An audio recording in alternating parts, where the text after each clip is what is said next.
Hey folks, my name is Brad Martin, and today I'm up in the mountains of Vermont with my metal detector to see if we can find some treasure. Now this place is owned by a family friend, and I have probably been here metal detecting more than any other place. I have found some pretty incredible things here. Is it really gold? I think it's really gold. Continental Army button. Oh my God, look at that thing. And the last 2 times I came, I didn't really find very much. But it's a new year, and my plan today is to go around to all of the worst, hardest places to swing a metal detector, flip over logs, rocks, see what I may have missed in years past. This area is colonial, middle of the 1700s, not much past the 1800s, and then there was zero human activity. So there's no modern trash. Absolutely everything I find is going to be old. Just have to find it. Get my metal detector out, see what we can find.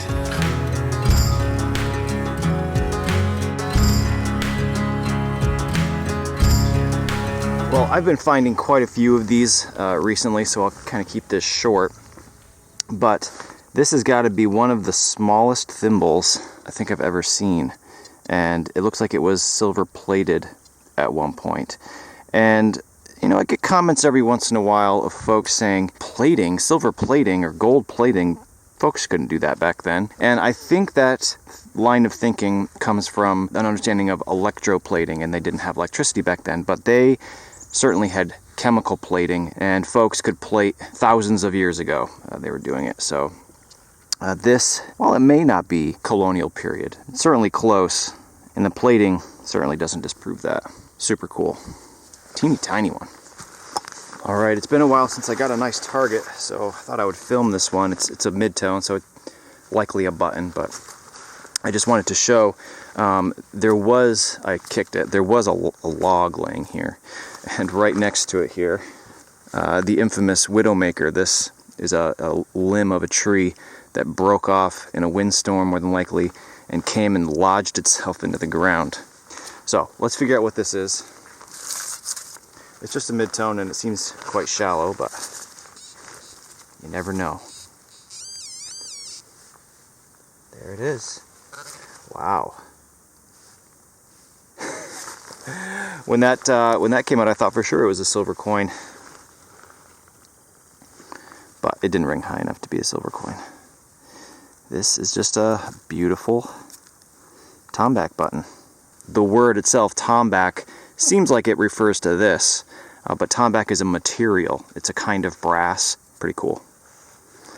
See if we can find some more. Okay, so I have this problem where if I find like a shotgun shell and then I find another shotgun shell, I feel like the whole area is now contaminated with shotgun shells and I'll walk away. But today, you know, I'm making a point to be very thorough, and I'm glad I did. I found 2 shotgun shells right over there. I got a target that was guaranteed to be a shotgun shell, but it appears to be some cufflinks, old cufflinks, and there's an image. There is an image on here, which I have not looked at yet, so we'll do that together. Can you make that out? It almost appears to be an animal. Let's see, what would be the best way to clean this up? Let's just spray it with some water, see what happens. Oh, is that text? That's best case scenario. Okay, I cleaned them up as much as I'm comfortable out here. I'll do some more gentle work on them at home, but it looks like that's an animal running. Whether it's a horse, it's probably a horse. I was going to say it looks like a greyhound, but that is a great start to the day, I'd say. It's got me super optimistic for what else we can find here. Now, I for sure thought this was a shotgun shell the other 24 times I was here, so I'm going to be thorough, see what else we can find. All right, well, so far, so good. My plan for searching under logs, hard to reach places is starting to pay off. But as you may be able to tell, I'm wearing a raincoat today, and that's because there's a 100% chance of rain in a few hours. I wasn't going to come out today, but the rest of the week is rain. I knew I was going to have the morning, so I thought I would risk it. The temperature is starting to drop, starting to become a little bit windy, but we're gonna stay as long as we can. And I've got the raincoat, so we'll be just fine. I'm gonna keep searching, see what else we can find.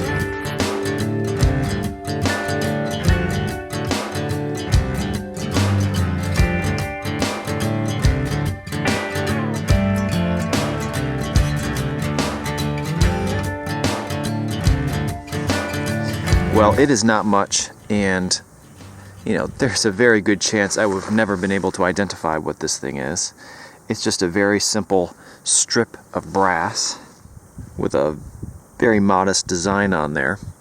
But this piece happens to have the pinhole that can tell us what this is. This was just a small fragment of a colonial shoe buckle. Doesn't look like much, but it's very old and very exciting for me. Okay, well, we're about halfway through the day here, and I'm just going to do a little button check-in. So far, we've got this super old cast pewter button. You can see there's well, at one time was a design in there. We got a little cuff button that's made out of tomback, and just a little while ago, I got this enormous coat button. And just now, I got another button, and this one I thought was worth showing. You see that? I'm not positive what type of plant that's supposed to represent. Nevertheless, it is a beautiful little button. You don't find them like this very often. So that's an exciting find. So cool. Finding a lot of buttons today. That's a great sign. It means, you know, I've missed stuff in the past. Let's see what else I missed. Nice. Well, I'm not saying it's part of the same one, but this is most definitely a piece of a brass shoe buckle frame. This is the forks. There would have been another piece over here. And then, of course, the frame. This is a very nice brass one. Decorative. So cool. I love shoe buckle fragments. I mean, a whole complete one is better. But these things, you know, they're so iconic. The way they look, what they represent. Fashion from the 1700s. Great sign. Let's keep going. All right, well, down in this kind of soupy area, and I got a very faint target, and I almost gave up digging it because it was so deep and I didn't want to get my hands soaked. But I kept going, and I found something. I have no idea what it is. It might be just a button, but I don't think so. And I don't want to get too optimistic, but that looks and cleans up like silver does.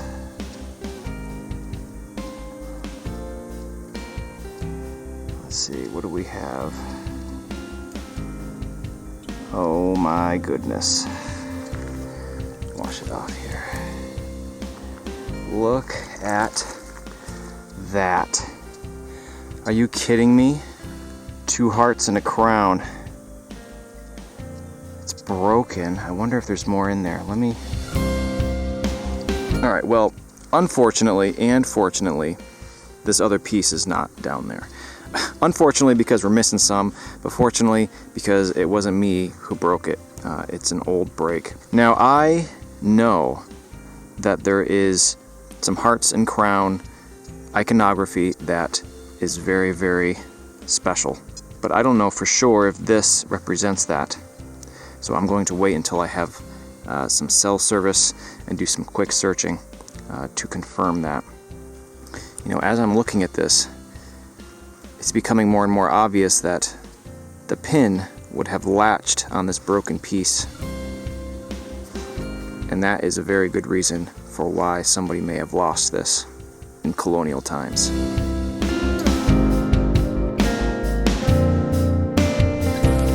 All right, well, please excuse the dirt on my face, but I got some cell service, I did some searching, I reached out to a friend to confirm, and it is what I thought that it might be. It is a Luckenbooth brooch from the 1700s, more than likely. Traditionally, they were Scottish love tokens. In the 1700s, they were used a lot for trade with the natives. Now, I don't think this place is old enough for that. I'm pretty sure this is towards the end of the 1700s, but very well could have been used for that. This is one of those things where I've read about them, I've known a few people to find them, but I never would have imagined I personally would find one. It's a great feeling. I can't believe I actually found one of these Lucky Booth brooches. It is broken, but you cannot complain about something like this. Old silver jewelry with a very fascinating history to it. It's getting darker and darker out here. I don't know how much longer I'm gonna be able to stay, but we're gonna go as long as we can.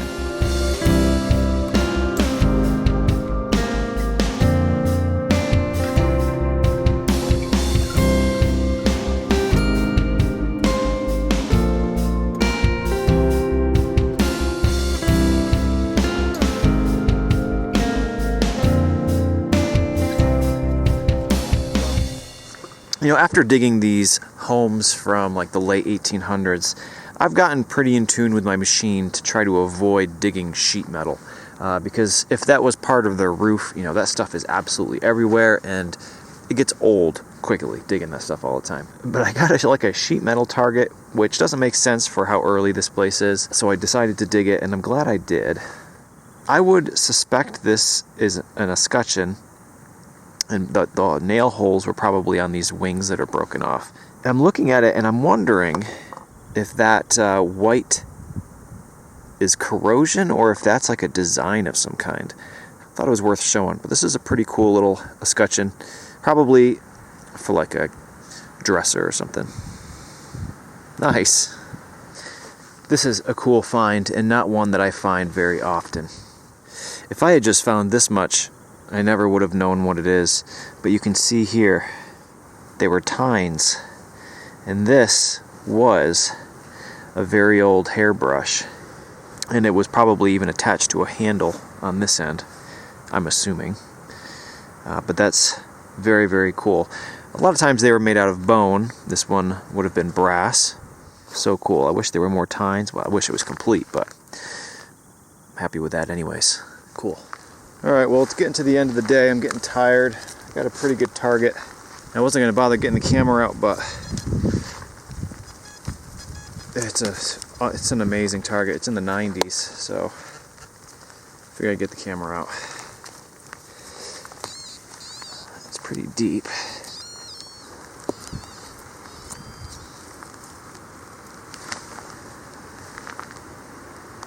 Ah, it's a coin. Can't believe it after the day I've had. Man, oh man. Can you make it out? I would be surprised if it was a large cent, given the other things we found, but it certainly could be. Here comes the rain. So I can't quite make it out, but you can see there is a Britannia right there. And you can see some text over here, LIB. This will be the bust side, but I can't make it out, and I don't want to mess it up out here by trying to get all that mud off there. It's really caked on, so I will clean this up at home and throw a picture of it up on the screen. I'm going to stop touching it, and this, with the rain, is going to be the end of it for me. This was a great end to the day. Freezing cold, wind. Can't ask for a better end. All right, well, I tucked myself up under this big pine and I shoved all my gear under a log over there to try to keep it dry.